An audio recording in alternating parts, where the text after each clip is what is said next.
जय भीम नमो बुद्धाय. बघूया आजचं बातमीपत्रक.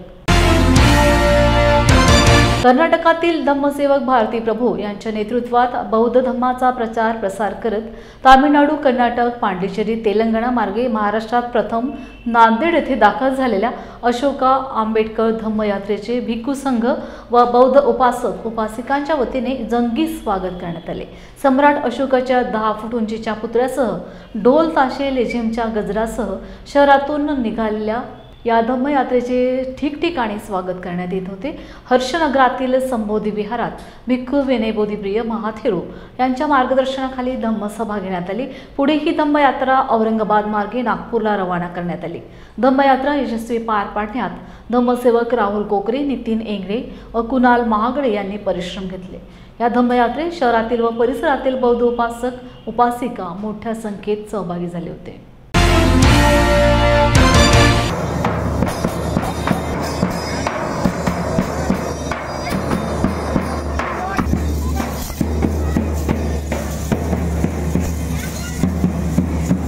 Jai Bhim, Namo Buddhaya. I am Bharati Prabhu. I am with Vishaka, Jai Bhim Shah and two Sramner and our Lata Madam.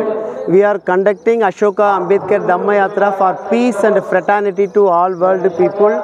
At the present, the Russia and Gaza, Israel, they are conducting war against the humanity. But our Dhamma Vijay Ashoka, before 2200 years before, he leaves sword for peace and fraternity from India. Dhamma Vijay Ashoka is the great symbol of peace and fraternity. But our India also forget about our Dhamma Vijay Ashoka history. Our Baba Saheb Ambedkar only create awareness about the Dhamma Vijay Ashoka by the national flag to create the Ashoka Chakra and the rupees. Without Ashoka symbol there is no value in Indian rupees. But the people never about realized the value of Dhamma Vijay Ashoka. So by the Baba Saheb Ambedkar we are took Dhamma Vijay Ashoka because the truth never fail. Truth never fail. Dhamma never fail. So we are conducting Dhamma Yatra to create Prabhuta Bharat, the name of Baba Saheb Ambedkar. Jai Bhim, Namo Buddhaya. नमो बुद्धाय, जय भीम. हम ये Buddhist fraternity council से women wing और women wing के तरफ से 7 states को संचार करके ये piece end fraternity का यात्रा है या प्रेम और शांति का यात्रा है.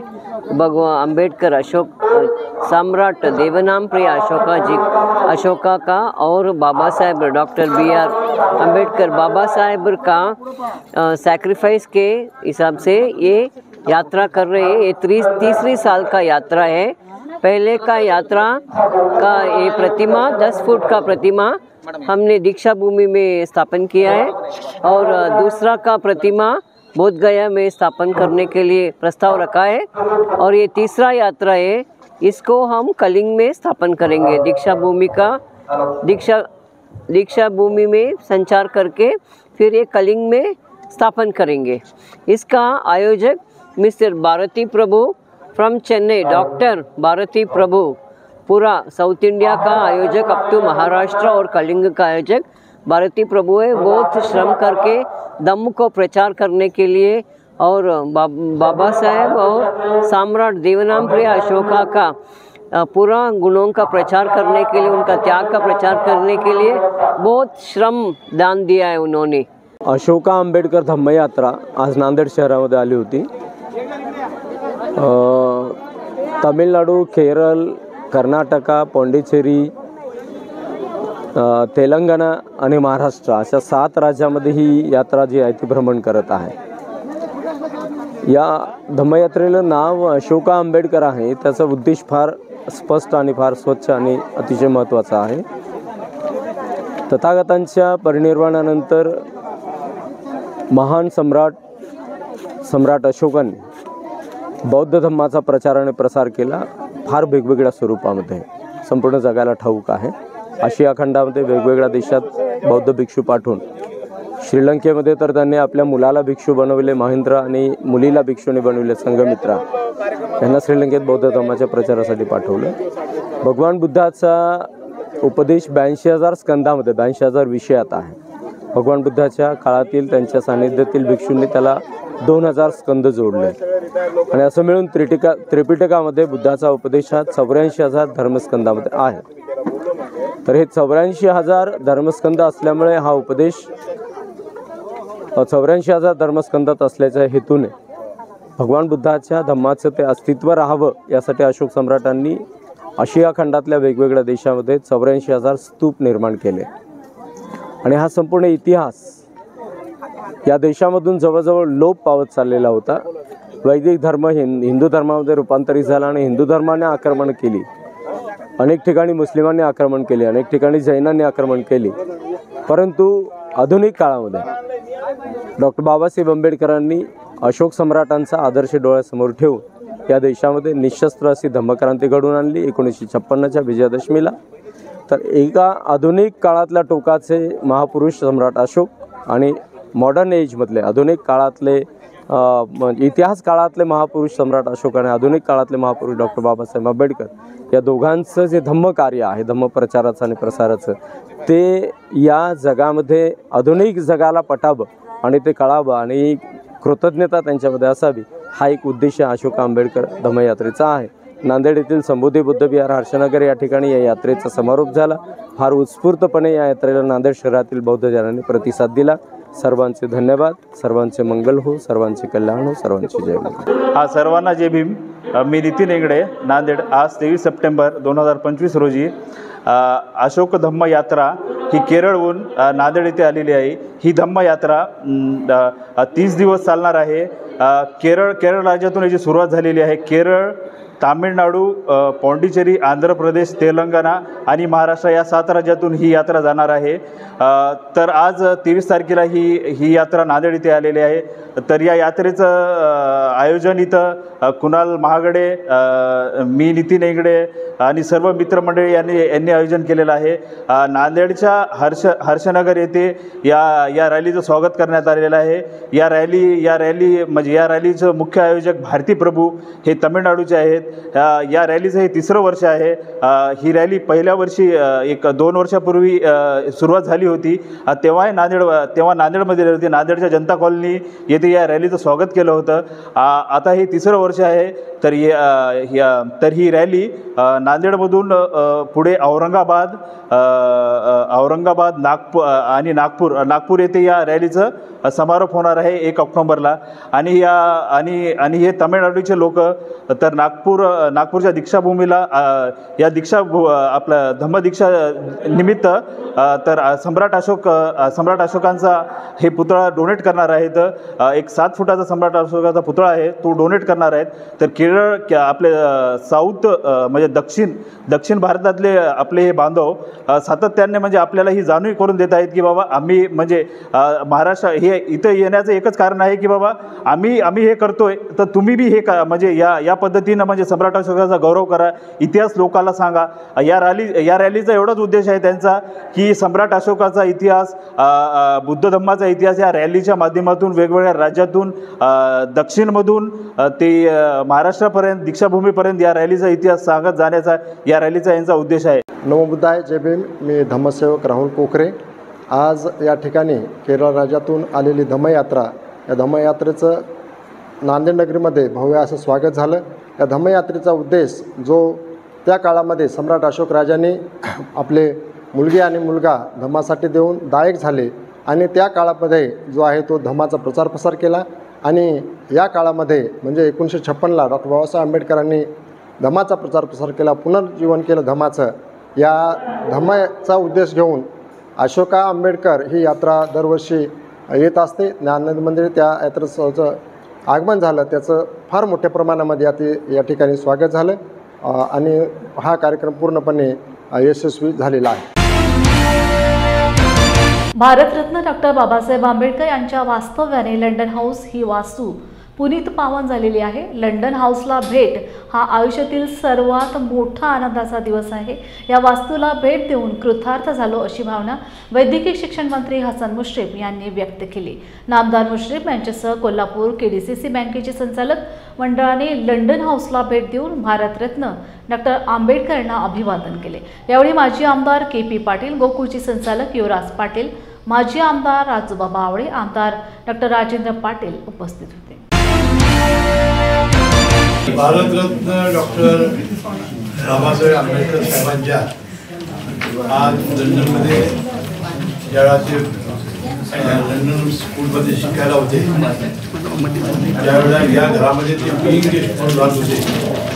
त्यांचं वास्तव्य झालेलं होतं आणि त्याच्या पद्धतपशाने पुढील झालेल्या या बंगल्याला भेट देत असताना आम्हा सर्वांना मनापासूनचा आनंद होतोय. डॉक्टर बाबासाहेब आंबेडकरांनी देशाला आपल्याला माहिती असते ज्यावेळा बाबासाहेब आंबेडकर त्यांनी प्राप्त केली आणि त्यांना शिक्षण घेता येणं अशक्य होतं.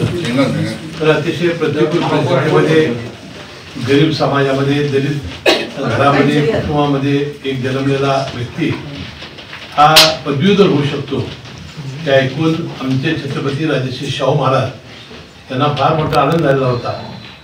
त्यांनी मुंबईमध्ये जाऊन त्यांची भेट घेतली आणि त्यांना पुढच्या शिक्षणाची आपण व्यवस्था करतो. आपण दलित समाजातली एकमेव अशी व्यक्ती आहात की आपण चांगलं काम हे देशासाठी करू शकाल. त्यावेळेला छत्रपती राजर्षी शाहू महाराजांनी त्याला सहकार्य केलं आणि डॉक्टर बाबासाहेब आंबेडकर हे लंडनला आले. त्यांनी आपलं शिक्षण पूर्ण केलं आणि त्यावेळेला ते बार लॉ झाले आणि ते देशात आल्यानंतर त्याचा योग्य आणि उचित सन्मान त्यावेळेला राजे छत्रपती शाहू महाराजांनी केलेला होता. त्यावेळेला माणगाव परिषद असेल किंवा त्यावेळेला छत्रपती राजे शाहू महाराजांचं भाषण होतं की मी जरी राजा असलो तरी तुमचा समस्त बहिष्कृत समाजाचा नेता उद्या डॉक्टर बाबासाहेब आंबेडकर होतील आणि आपलं आणि आपल्या देशाचं नाव उज्ज्वल करतील. त्यावेळेला देशाला स्वातंत्र्य मिळालेलं नव्हतं, त्यावेळेला घटना लिहिलेली नव्हती, त्यावेळेला देश स्वतंत्र झालेला नव्हता. अशा काही राजे शाहू महाराजांनी त्यांचा दृष्टीपणा त्यांनी व्यक्ती काय करू शकते कसं ओळखलं हे खरोखर आश्चर्यजनक आहे. अशा छत्रपती राजर्षी शाहू महाराजांच्या भूमीतून आम्हाला इथे येत असताना मनापासूनचा आनंद होत आहे. विश्वरत्न डॉक्टर बाबासाहेब आंबेडकरांनी जी घटना लिहिली किंवा जे शिक्षण घेतलं आणि त्या घरामध्ये ते राहिले त्या सर्व भेट देण्याचा योग आला. आमच्या सर्वांच्या जीवनातला हा एक अतिशय अमूल्य असा ही वेळ आहे आणि मला वाटते त्याच्यात दुसरा आनंद असू शकत नाही. डॉक्टर बाबासाहेब आंबेडकरांना मनापासून आदरांजली वाहतो. राजे छत्रपती शाहू महाराजांना मी अभिवादन करतो आणि आज या भेट देण्याचा योग आल्याबद्दल समस्त संपूर्ण दलित समाजाच्या जनतेला मी शुभेच्छा देतो. तमाम भारतीयांना मी शुभेच्छा देतो. जय हिंद, जय महाराष्ट्र.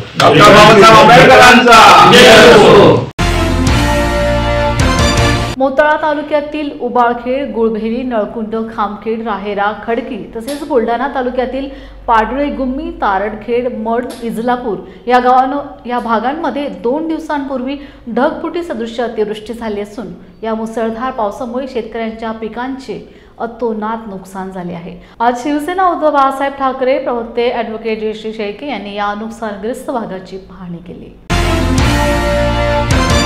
2 दिवसापूर्वी मोताळा तालुक्यातील उबाळखेड, गुळभेली, त्याचबरोबर नळकुंड, खामखेड, राहेरा, खडकी या परिसरामध्ये तसेच बुलढाणा तालुक्यातील पाडळी, गुम्मी, जनुना, मड, तराडखेड, इजलापूर या परिसरामध्ये मोठ्या प्रमाणात ढगफुटी सदृश पाऊस झाल्यामुळे शेतकरी बांधवांचं खूप मोठं नुकसान झालेलं आहे.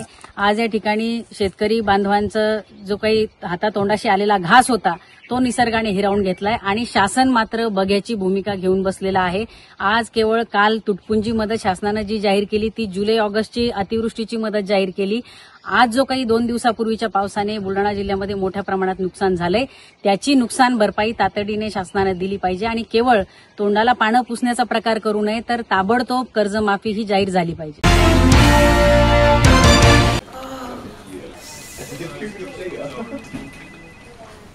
बॉस ने मीटिंग बुलाई. क्या यार, आदमी की तकलीफ को तो समझो. बाहर बाहर उठो बैठो. जनाब, तकलीफ उठने बैठने की नहीं, तकलीफ बवासीर की है. बवासीर, फिशर, भगंदर, पाइलोनियल साइंस का आयुर्वेद तथा आधुनिक लेजर से उपचार. अभ्युदय पाइल्स लेजर हॉस्पिटल, लोहार समाज भवन के पीछे, महापुष्प सोसाइटी, शताब्दी नगर चौक से मनीष नगर रोड, नागपुर. कॉल और विजिट करें www.pilesfistulacure.com.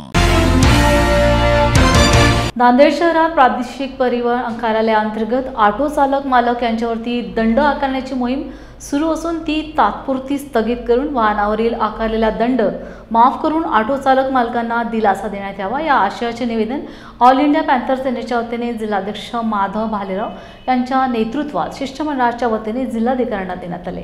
तत्पूर्वी ऑटो चालक मालकांच्या वतीने जिल्हाधिकारी कार्यालयासमोर तीव्र निदर्शने करण्यात आली।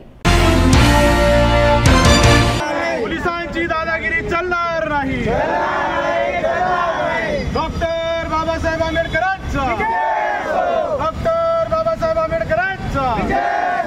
आज ऑल इंडिया पॅन्थर सेना नांदेडच्या वतीने जिल्हाधिकारी मार्फत प्रादेशिक परिवहन मंत्री व अधिकारी यांना निवेदन देण्यात आलं।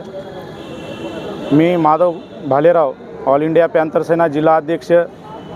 आज सकाळी एका ऑटो चालकाचा मला फोन आला आणि म्हणले, दादा आज सकाळी मॅडमनं RTO मॅडमनं एक 10,000ची फाईन मारलेली आहे। कोणती कल्पना न देता, कोणताही GR न देता प्रशासन आज मोहीम राबवत आहे। गेल्या 3 दिवसापासून ही मोहीम चालू असताना जे काही ऑटो चालक मालक, ज्या ऑटो मालकाचे घर किरायाचे आहेत आणि जे ऑटो चालक किरायानं ऑटो चालवतात त्याचे घर चालवण्याची सुद्धा परिस्थिती नाही। अशा परिस्थितीमध्ये ऑटो चालक मालक 15-15, 20-20 हजार फाईन भरतील का, हा प्रश्न निर्माण होतो।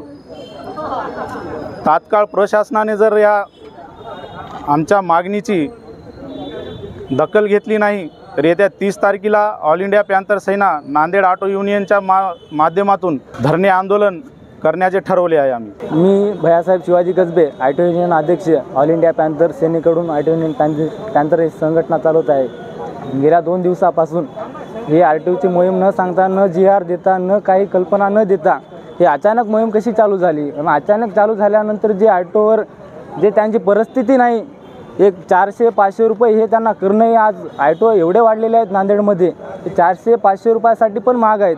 तर RTOची जे मोहीम निघली, हे मोहीम निघाल्यानंतर जे 20-20 हजार रुपये, 30,000 रुपये हे पुण्याप्रमाणे मारता तुम्ही, हे आमचा प्रश्न आहे। सगळ्या ऑल इंडिया पॅन्थर सेनेचा प्रश्न आहे, सगळ्या ऑटोवाल्याचा प्रश्न आहे, गरिबाचा प्रश्न आहे। हे प्रश्न सोडवणार कोण? हे आम्हाला कोणाचा सपोर्ट आहे? आम्ही आज जिल्हाधिकारी ऑफिसला येऊन आज अर्ज दिलेला आहे। तरी अर्ज आमचा आहे ना, ह्याच्यावर तात्काळ काहीतरी आम्हाला मार्ग दिला जावा, आम्हाला 1-2 महिन्याचा आम्हाला सूट दिली जावी, आम्हाला टाईम दिला जावा आणि जितके बी ऑटोवर फाईनी पडलेले आहेत ते माफ केल्या जावेत, ही आमची विनंती आहे जिल्हाधिकारी साहेबांना, SP साहेबांना, जिल्हाधिकारी साहेबांना एक विनंती आहे आमची। GSTच्या नव्या कर रचनेमुळे देशाच्या अर्थव्यवस्थेबरोबरच जनतेच्या जीवनशैलीला देखील नवी चालना मिळेल असा विश्वास भारतीय जनता पार्टीचे खासदार धनंजय महाडिक यांनी कोल्हापुरात माध्यमांशी बोलताना व्यक्त केला। व्यापार क्षेत्राला मोठा लाभ होईल, मागणी आणि उत्पादन वाढणार असल्याने रोजगाराच्या नव्या संधी निर्माण होऊन कुटुंबाच्या आर्थिक संपन्नतेची नवी सुरुवात होईल असा विश्वास खासदार महाडिक यांनी व्यक्त केला। अतिथी देवो भव हे ब्रीदवाक्य घेऊन देशाचे सन्माननीय प्रधानमंत्री आदरणीय नरेंद्र मोदीजी यांनी देशभरामधल्या GSTमध्ये एक आमूलाग्र बदल केलेला आहे आणि क्रांतिकारक निर्णय घेतलेला आहे। देशामध्ये GSTचे 4 स्लॅब होते, 5%, 12%, 18% आणि 28%। हे 4 स्लॅब उघडून 2 स्लॅब करण्याचा निर्णय घेतलेला आहे। त्यामध्ये फक्त 5% आणि 18%, ज्याच्यामध्ये देशभरातल्या 144 करोड लोकांना, नागरिकांना विविध मार्गाने त्याचा फायदा होणार आहे। लोकांची क्रयशक्ती वाढणार आहे, लोकांच्या हातामध्ये पैसा शिल्लक राहणार आहे आणि त्यामुळं मोठ्या प्रमाणात आपण सेव्हिंग करून मोठ्या प्रमाणात खरेदी करा, अशा पद्धतीचा मूलमंत्र प्रधानमंत्री मोदयांनी दिलेला आहे। याचा फायदा ग्राहकांबरोबर उत्पादन क्षमता असणाऱ्या MSME, SME या सगळ्यांना सुद्धा होणार आहे आणि यामुळं देश अर्थशक्तीच्या दृष्टिकोनातून 2047 साली विकसित देश होण्याच्या दृष्टिकोनातून एक महत्त्वाचं पाऊल उचललं गेलेलं आहे। याचा सर्व स्तरातील नागरिकांना, शेतकऱ्यांना, उद्योजकांना, महिलांना मोठ्या प्रमाणात लाभ होणार आहे। मौजे पिंपळगाव, ठोंबरे तालुका, जिल्हा परभणी येथे गेल्या जुलै, ऑगस्ट, सप्टेंबर महिन्यामध्ये सर्वत्र अतिवृष्टी झाली। त्यातच गेल्या 15-20 दिवसांपासून पिंपळगाव ठोंबरे गावात संततधार पाऊस झाल्यामुळे शेतातील कापूस, सोयाबीन, तूर, ऊस, केळी या सर्व पिकांचे मोठ्या प्रमाणात नुकसान झाले आहे। शेतकऱ्यांच्या हाती तोंडाशी आलेला घास निघून गेला आहे। त्यामुळे शेतात घातलेले महागडे बी बियाणे, खते, मजुरी, मेहनत, देणेदार देणे कसे द्यावे याची नुकसान भरपाई देऊन शेतकऱ्यांना योग्य न्याय द्यावा यासाठी जिल्हाधिकाऱ्यांना निवेदन देण्यात आले आहे। आज आम्ही सर्व ठोंबरे पिंपळगाव तालुका जिल्हा परभणी येथील सर्व नुकसानग्रस्त शेतकरी या ठिकाणी आदरणीय परभणी जिल्हाधिकारी साहेब यांना निवेदन देण्यासाठी या ठिकाणी जमलेलो आहोत। त्याचं कारण असं की गेल्या जुलै, ऑगस्ट, सप्टेंबर महिन्यापासून सतत अतिवृष्टी सदृश्य पाऊस झालेला आहे। त्यातच गेल्या 15-20 दिवसापासून आमच्या गावामध्ये सतत पाऊस पडत असल्यामुळे आणि अतिवृष्टीसारखा हा पाऊस पडल्यामुळे शेतामध्ये असलेलं ऊस, कापूस, सोयाबीन, तूर, केळी ह्या सर्व पिकांचं अतोनात अतिवृष्टी झाल्यामुळं पावसाने अतोनात नुकसान झालेलं आहे पिकांचं आणि त्यामुळे शेतकरी वर्ग हा सर्व चिंतादूर झालेला आहे, चिंताग्रस्त झालेला आहे। त्याने शेतामध्ये घालण्यासाठी, पेरण्यासाठी आणलेलं महागडं बी बियाणं, खते आणि देणाराची देणे कशानं फेडावी, देणाराची देणे कशाने द्यावी याच्यासाठी तो हवालदिल झालेला आहे आणि चिंताग्रस्त झालेला आहे।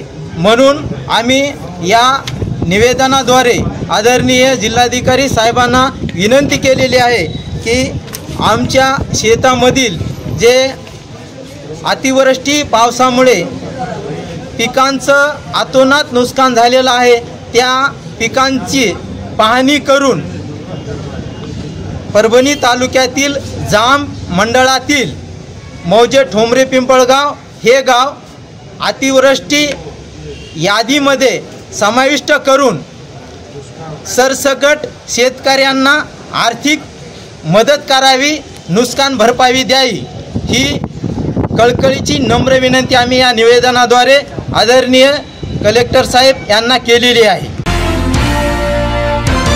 जालना येथे धनगर समाजाला एसटी प्रवर्गात समाविष्ट करावे या मागणीसाठी विराट महामोर्चा काढण्यात आला।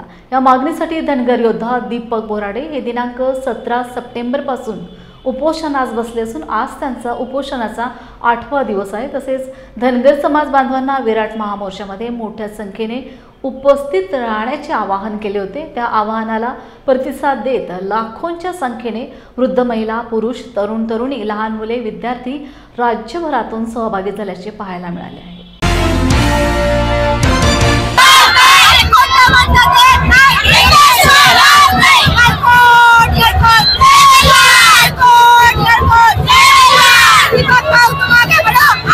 आज माझे बाबा म्हणजे दीपक बोराडे यांना उपोषण करत असताना आले आहेत आणि आज आम्ही हा विराट इशारा मोर्चा काढलेला आहे। आमची एकच मागणी आहे की आम्हाला जे संविधानाने दिलेलं आहे, जे डॉक्टर बाबासाहेब आंबेडकरांनी दिलेलं आहे ते आम्हाला मिळावं, ते आम्हाला संविधानात दिलेलं आहे, फक्त त्याची अंमलबजावणी करून द्यावी यासाठी आम्ही इथे आलेलो आहे। आणि माझे बाबा 8 दिवसापासून उपोषण करतायत। जसे ते ठणठणीत घरून निघाले होते तसेच आम्हाला ते घरी वापस पाहिजे। जर त्यांना काहीही झालं तर हा पूर्ण धनगर समाज काय प्रतिक्रिया राहील, काय त्यांचा आक्रोश राहील याचा सरकार विचार सुद्धा करू शकत नाही। लाखोच्या संख्येने धनगर समाज बांधव जालना इथे एसटी आरक्षणासाठी आलेला आहे आणि आमचे मोठे बंधू दीपक भाऊ बोराडे हे गेले 8 दिवस झाले प्राणांतिक उपोषण करतात, पण हे सरकारने आणखीपर्यंत या उपोषणाला पाठिंबा दिलेला नाही, उपोषणाच्या ठिकाणी आलेले नाही, कोणीही मंत्री किंवा संत्री इथं आलेले नाही। तरी आम्ही या सरकारचा जाहीर निषेध करतो। सर्वप्रथम आम्हाला सांगायचं आहे की 2014ला फडणवीस साहेब जेव्हा प्रदेशाध्यक्ष होते भारतीय जनता पार्टीने, त्यांनी शब्द दिला होता की आम्हाला सत्तेत बसू, आम्ही पहिल्या कॅबिनेटमध्ये धनगरांना आरक्षण देऊ. अशा 100पेक्षा जास्त कॅबिनेट झाल्या तरी पण धनगरांना फक्त काही आरक्षण मिळालेलं नाही. त्याच्यामुळे सरकारची खुर्ची सुद्धा खाली करण्याची ताकद आहे धनगरांमध्ये. आणि आज आमचा इशारा मोर्चा असणार आहे. फडणवीस सरकारने आज आम्हाला GR नाही दिला तर आम्ही सरकारला एक गंभीर इशारा देतो की धनगर समाज महाराष्ट्रातील तमाम पिवळं वादळ या भाजपच्या आणि महायुतीमधले जे घटक पक्ष आहेत, अजितदादा आणि शिंदे साहेब, यांना इशारा देऊ इच्छितो. आज आमचा निर्णय होणार आहे. दीपक भाऊ ज्या पद्धतीने सांगतील त्या पद्धतीने धनगर समाजाची दिशा ठरणार आहे.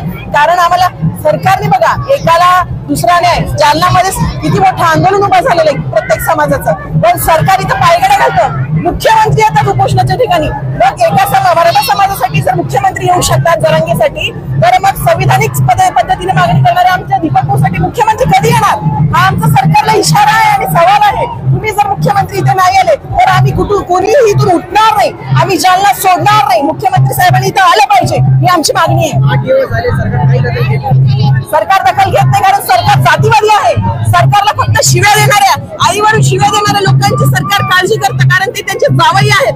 पण जे संविधानिक मार्गाने बाबासाहेब आंबेडकरांचं संविधान मानणारे जे लोक आहेत, आमचे दीपक भाऊ रिटायर्ड पोलीस ऑफिसर आहेत, त्यांनी संविधानाच्या मार्गाने जाऊन आंदोलन केले धनगर समाजासाठी. 8 दिवस उपोषण केले. आमची मागणी आजची नाहीये, गेली 36 वर्ष पूर्वीपासूनची मागणी आहे. तरी पण भोळ्या धनगरांना फसवण्याचं काम हे फडणवीस सरकारने केले. त्यामुळे फडणवीस सरकारचा आम्ही जाहीर देऊ शकतो. हे जाणून बुजून सरकार आम्हाला दुर्लक्षित करत. काय होते डॉक्टर स्नेहाताई सोनकाटे, समता परिषद सरचिटणीस.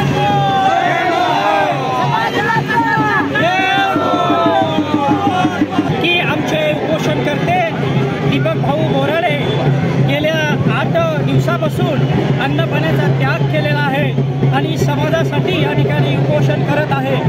तरी या ठिकाणी आजचा हा इशारा मोर्चा आम्ही शासनाला देत आहोत की आमची जी मागणी आहे, भारतरत्न डॉक्टर बाबासाहेब आंबेडकरांनी घटनेमध्ये त्या ठिकाणी आम्हाला आरक्षण दिलं होतं, ST आरक्षण दिलं होतं. परंतु या देशामध्ये हिंदी भाषा असल्यामुळे धनगर आणि धनगर या शब्दाचा जो फरक आहे महाराष्ट्रामध्ये तो र लिहिला गेला आणि या छोट्याशा चुकीमुळे स्वातंत्र्याच्या 78 वर्षानंतर देखील या ठिकाणी आमची अंमलबजावणी होत नाहीये. अनेक राज्यकर्ते या ठिकाणी राज्यावरती बसलेत. आमच्या धनगर समाजाचं त्या ठिकाणी मतदान घेतलं, परंतु आमच्या मागण्या पूर्ण केल्या नाही. आमच्या समाजामध्ये या ठिकाणी नेतृत्व करणारे लोक नाहीये. या राज्यकर्त्यांनी याचा गैरफायदा या ठिकाणी घेतलेला आहे.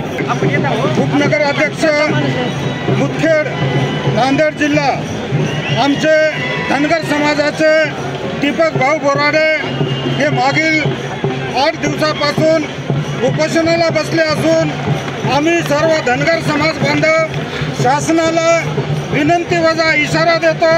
आमच्या दीपक भाऊ बोराडेच्या बाबतीत जर आपण सहानुभूतीपूर्वक विचार नाही केला, आमच्या धनगर समाजाच्या ST आरक्षणाच्या मागणीचा आपण विचार नाही केला, तर धनगर समाज नक्कीच या शासनाला धडा शिकवेल. या निमित्तानं मी एवढंच बोलतो आणि ईश्वरचरणी प्रार्थना करतो. आमचे दीपक भाऊ बोराडे. क्या हुआ बहू? माँ, पाइल्स की बहुत तकलीफ हो रही है। तो तुम गुदरोग सर्जन के पास क्यों नहीं गई? देखो, जैसे हार्ट के लिए हार्ट स्पेशलिस्ट, ब्रेन के लिए ब्रेन स्पेशलिस्ट, तो पाइल्स के लिए पाइल्स स्पेशलिस्ट क्यों नहीं? स्त्री हो या पुरुष, टॉयलेट में तकलीफ केवल पाइल्स ही नहीं, और भी कई प्रकार के गुदरोग तथा कैंसर भी हो सकता है। इसीलिए इसकी प्रत्यक्ष जांच जरूरी है। ठीक है माँ, पर जांच के लिए हम जाएंगे कहाँ? वही काले आयुर्वेदिक पाइल्स हॉस्पिटल में। लेकिन माँ, प्रेगनेंसी में पाइल्स की दवाइयाँ? प्रेगनेंसी में आयुर्वेदिक दवाइयाँ सुरक्षित होती है। जनहित में जारी काले आयुर्वेदिक पाइल्स हॉस्पिटल, औषधि चिकित्सा तथा सर्जरी ट्रीटमेंट उपलब्ध। हमारा पता उमरेड रोड, दिघौरी बस स्टॉप के पास, नागपुर। अधिक जानकारी के लिए वेबसाइट पर जाएं kalepailshospital.com। यशसिद्धी आजी माजी सैनिक बहुउद्देशीय वेलफेयर असोसिएशन महाराष्ट्र राज्य शाखा छत्रपती संभाजीनगर द्वारा 1 ऑक्टोबर 1941 महार रेजिमेंट तथा प्रथम बटालियन 85वा स्थापना दिवस दिनांक 1 ऑक्टोबर 2025 रोजी Manthan hall MIT college Chhatrapati Sambhajinagar येथे आयोजित करण्यात येत आहे। या कार्यक्रमात महारेजिमेंट बौद्ध उपासक उपासिकांनी जास्तीत जास्त संख्येने उपस्थित राहण्याचे आवाहन यशसिद्धी आजी माजी सैनिक बहुउद्देशीय वेलफेअर असोसिएशनचे महाराष्ट्र राज्य अध्यक्ष सुभेदार प्रदीपजी गायकवाड व प्रदेश प्रवक्ता गजानन इंगळे, प्रदेश सचिव कैलाश खिल्लारे यांनी केले आहे। जय भीम। मैं सूबेदार प्रदीप गायकवाड़ यशसिद्धि आजी माजी बहुउद्देशीय वेलफेयर एसोसिएशन महाराष्ट्र राज्य राज्याध्यक्ष महार रेजिमेंट का 85वां स्थापना दिवस मनाने जा रहे हैं। यह स्थापना दिवस औरंगाबाद अभी का जो नाम है संभाजीनगर MIT कॉलेज में मंथधान में मनाने जा रहे हैं। तो इस अवसर पर मैं सभी महार रेजिमेंट के सैनिकों को, साथ ही उनके परिवार को एवं जो अदर यूनिट्स के जो सैनिक है जो बौद्धिज्म को मानते हैं उनको भी मैं आमंत्रित करता हूं। साथ ही ये जो स्थापना दिन है इसमें 1 से लेकर 22 बटालियन तक के सभी जवान शामिल होंगे। तो यह एक सुनहरा मौका है जो कि फर्स्ट महार रेजिमेंट का रेजिंग डे है, साथ ही महार रेजिमेंट का भी है और इसमें सभी यूनिटों के जवान तथा परिवार शामिल होंगे। और इस दौरान महार रेजिमेंट का इतिहास आपको बताया जाएगा और अपने कार्य की जो कार्य किया है उसके बारे में आपको अवगत किया जाएगा। तो इसलिए आप सभी से अनुरोध है कि इस कार्यक्रम में ज्यादा से ज्यादा पधारे। हम आपका स्वागत करने के लिए तैयार हैं। यशसिद्धि आजी माजी सैनिक संगठन की तरफ से, साथ ही औरंगाबाद शाखा की तरफ से वहां पे आपका स्वागत किया जाएगा। जय भीम। मैं पूर्व सैनिक हवलदार गजानन इंगले। आपको पता होगा कि भारतीय स्थल सेना के जाबाज महार रेजिमेंट का 85वां स्थापना दिवस कार्यक्रम 1 अक्टूबर 2025 को महाराष्ट्र के छत्रपति संभाजीनगर यानी औरंगाबाद यहाँ पर MIT कॉलेज मंथन हॉल में संपन्न होने जा रहा है। हर साल की तरह इस साल भी 85वां स्थापना दिवस कार्यक्रम महार रेजिमेंट, साथ ही प्रथम बटालियन द महार रेजिमेंट ये संयुक्त स्थापना दिवस कार्यक्रम औरंगाबाद में संपन्न होने जा रहा है। इस कार्यक्रम के माध्यम से हमारी यशसिद्धि आजी माजी सैनिक बहुउद्देशीय वेलफेयर एसोसिएशन महाराष्ट्र राज्य यह राज्य स्तरीय माजी सैनिक संगठन की ओर से, साथ ही औरंगाबाद की जो आयोजन टीम है इनके द्वारा ये कार्यक्रम संपन्न होने जा रहा है। महाराष्ट्र के और विभिन्न राज्य के महार रेजिमेंट के और बाबा साहब के विचारों पर विश्वास करने वाले माजी सैनिक इस कार्यक्रम में उपस्थित रहने वाले हैं। साथियों, महार रेजिमेंट जो बाबा साहब ने 1 अक्टूबर 1941 को निर्माण कराई थी, जिसके द्वारा 1 जनवरी 1818 भीमा कोरेगांव युद्ध का हवाला देते हुए ब्रिटिश गवर्नमेंट से महार बटालियन स्थापन कराई थी। आज महार रेजिमेंट की 22 लड़ाकू बटालियन है, 3 राष्ट्रीय राइफल है और 3 प्रादेशिक सेना यानी TA बटालियन है। ऐसा 28 महार बटालियन का ये जो कारवा है देश के विभिन्न क्षेत्र में। महाराष्ट्र के सभी सैनिक भाइयों को क्रांतिकारी जय भीम, जय भारत, जय संविधान। मैं पूर्व सैनिक कैलाश खिल्लारे यशसिद्धि आजी माजी सैनिक बहुउद्देशीय वेलफेयर एसोसिएशन महाराष्ट्र राज्य का सचिव होने के नाते आप सभी को 1 अक्टूबर 2025 को छत्रपति संभाजी नगर में आयोजित होने वाले महार रेजिमेंट रेजिंग डे और फर्स्ट महार बटालियन स्थापना दिवस के शुभ अवसर पर मैं सादर आमंत्रित करता हूँ। यह भव्य आयोजन MIT engineering college Manthan hall में होगा। इसमें महार रेजिमेंट के colonel of the regiment lieutenant general Sandeep Jain AVSM SM तथा रेजिमेंटल सेंटर के कमांडेंट ब्रिगेडियर KS दहिया साहब और अन्य सैन्य अधिकारी तथा 1971 के वीर चक्र प्राप्त कतरूजी साळवे साहब और 1961-1965 के युद्ध में सक्रिय सहभाग लिए हुए सूबेदार वसंत मस्के साहब, साथ ही 1971 के युद्धवीर कैप्टन बाबू पोड़के साहब और बहुत सारे अन्य युद्धवीर मान्यवर उपस्थित रहेंगे। डॉक्टर बाबा साहब अम्बेडकर जी ने 1 जनवरी 1818 भीमा कोरेगांव रंग संग्राम की प्रेरणा लेकर 1 अक्टूबर 1941 को ब्रिटिश भारत में महार रेजिमेंट की स्थापना की थी। आज इस रेजिमेंट की 22 बटालियन के साथ 3 राष्ट्रीय राइफल, 3 TA बटालियन भारतीय सेना के विभिन्न मोर्चे पर तैनात है। महार रेजिमेंट ने देश को 2 सेनाध्यक्ष जनरल KV कृष्णाराव और जनरल KS सुंदर जी दिए हैं। अनुसूचित जाती जमाती प्रवर्गाचे उपवर्ग करून ST B प्रवर्गात वडार समाजाचा समावेश करा। शासकीय कामातील 50% कामे वडारांना आरक्षित करावे। जिल्हानिहाय वडार समाजाच्या विद्यार्थ्यांसाठी स्वतंत्र वसतिगृह सुरू करण्यात यावे। या व इतर अन्य मागण्यांसाठी आज नांदेडच्या जिल्हाधिकारी कार्यालयासमोर सकल आदिवासी वडार समाजाच्या वतीने प्रतिकात्मक दगडफोडो धरणे आंदोलन करण्यात आले। धरणे आंदोलनानंतर श्रावण रॅपवाड यांच्या नेतृत्वात जिल्हाधिकाऱ्यांना दिलेल्या निवेदनावर प्राध्यापक ॲडव्होकेट साहेबराव बेडे, विनोद दंकलवाड, मारुती गोरटकर, नागेश मेटकर, मारुती मिरेवाड यांच्या स्वाक्षऱ्या आहेत।